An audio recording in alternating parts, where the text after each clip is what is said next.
Assalamualaikum warahmatullahi wabarakatuh.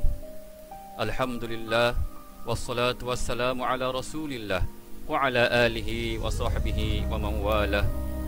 Di dalam bulan Ramadan yang penuh keberkatan dan kemuliaan, berlaku satu peristiwa yang sangat penting di dalam sejarah Islam, yaitu peristiwa nuzul Al-Quran.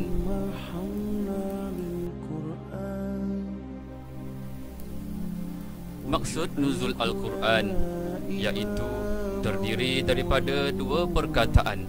Perkataan pertama iaitu nuzul yang bererti turun, manakala yang kedua adalah Al-Quran, iaitu kata-kata Allah Subhanahu wa taala yang diturunkan kepada Nabi Muhammad sallallahu alaihi wasallam melalui perantaraan malaikat Jibril alaihi salam.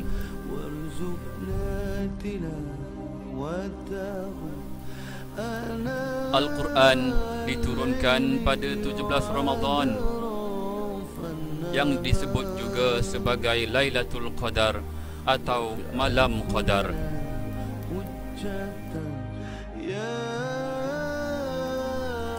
Al-Quran diturunkan ke Lauh Mahfuz yang kemudiannya diturunkan ke Baitul Izzah, iaitu di langit dunia, 30 juz sekaligus, yang kemudiannya diturunkan pula kepada Nabi Muhammad sallallahu alaihi wasallam secara beransur-ansur mengikut suasana dan keperluan. Firman Allah Subhanahu wa taala di dalam surah Al-Qadr ayat pertama yang bermaksud, sesungguhnya kami, yakni Allah, telah menurunkan Al-Quran pada malam Qadar.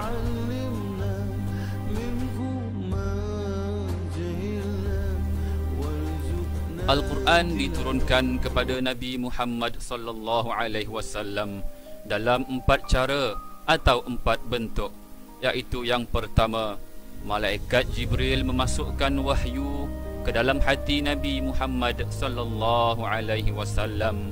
Cara yang kedua pula, malaikat menampakkan dirinya kepada Nabi Muhammad sallallahu alaihi wasallam menyerupai seorang lelaki.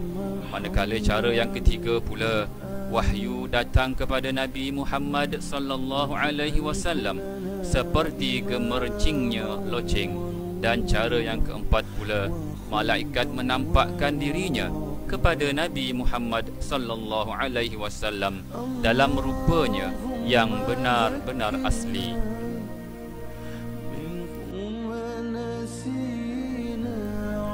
Al-Quran yang diturunkan oleh Allah Subhanahu wa taala terdiri daripada 30 juzuk yang di dalamnya terdapat 114 surah, yang di dalamnya juga terdapat 6236 ayat. Daripada 30 juzuk 114 surah ini, sebanyak 86 surah adalah terdiri daripada surah Makkiyah, yakni surah yang diturunkan sebelum Nabi Muhammad berhijrah ke Madinah, dan di dalamnya juga terdapat sebanyak 4613 ayat Makkiyah. Selebihnya pula, iaitu sebanyak 28 surah adalah terdiri daripada surah Madaniyah, iaitu surah yang diturunkan selepas Nabi Muhammad sallallahu alaihi wasallam berhijrah ke Madinah, yang di dalamnya juga terdapat sebanyak 1623 ayat Madaniyah.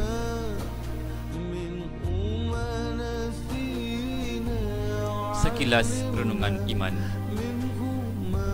Turunnya Al-Quranul Karim bukan sekadar untuk dibaca semata-mata, walaupun membacanya merupakan ibadah yang diberi ganjaran oleh Allah Subhanahu wa taala. Tetapi turunnya Al-Quran adalah sebagai petunjuk dan panduan untuk diikuti dan diamalkan oleh manusia agar sejahtera dunia dan akhirat. Manusia yang hanya membaca semata-mata dan tidak mengamalkan peraturannya dalam kehidupannya samalah seperti seorang yang sakit dan mengambil ubat untuk dimakannya, tetapi hanya dibaca setiap hari, makan 3 kali sehari. tetapi tidak dimakannya, maka bagaimana penyakitnya akan sembuh? Jadikan Quran penerang, wahai Tuhan, penguasa semesta alam. Samalah juga keadaannya apabila membaca Al-Quranul Karim tetapi tidak mengambilnya sebagai pedoman dan ikutan, maka Al-Quran itu sendiri yang akan melaknatnya. Ini dijelaskan dalam hadis Nabi Muhammad sallallahu alaihi wasallam. Berapa banyak orang yang membaca Al-Quran sedangkan Al-Quran itu melaknatnya. Mereka membaca ayat-ayat yang mengharamkan atau menghalalkan sesuatu, tetapi sebaliknya dalam kehidupannya mereka selalu menghalalkan sesuatu yang diharamkan oleh Allah Subhanahu wa taala dan mengharamkan pula sesuatu yang telah dihalalkan oleh Allah Subhanahu wa taala.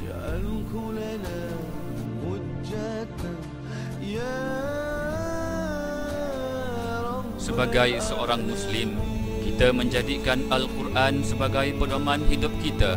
Apapun perkara yang hendak dilakukan atau diputuskan, kita hendaklah merujuk kepada Al-Quran dan Sunnah. Insya-Allah kita tidak akan sesat selama-lamanya di dunia dan di akhirat.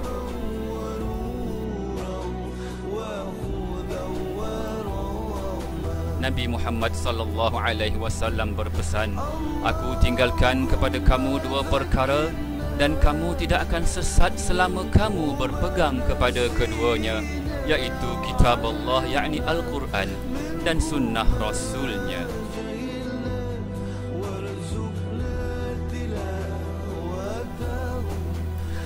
Sekian saja perkongsian. Moga perkongsian ini dapat dimanfaatkan dan bermanfaat untuk diri sendiri. Sekian, terima kasih. Assalamualaikum warahmatullahi wabarakatuh.